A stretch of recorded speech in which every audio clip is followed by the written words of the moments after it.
دیکھیے کسی کو نا اللہ کی عبادت سے روکنا نہیں چاہیے.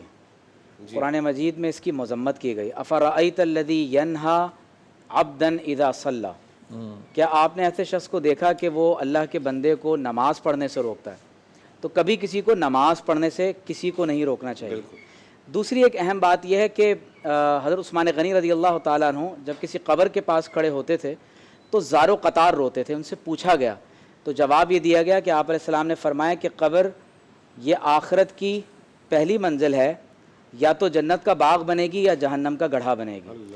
دنیا میں بھی ہر لمحے آخرت برپا ہو رہی ہے، بس اپنی آنکھیں کھولنے کی ضرورت ہے.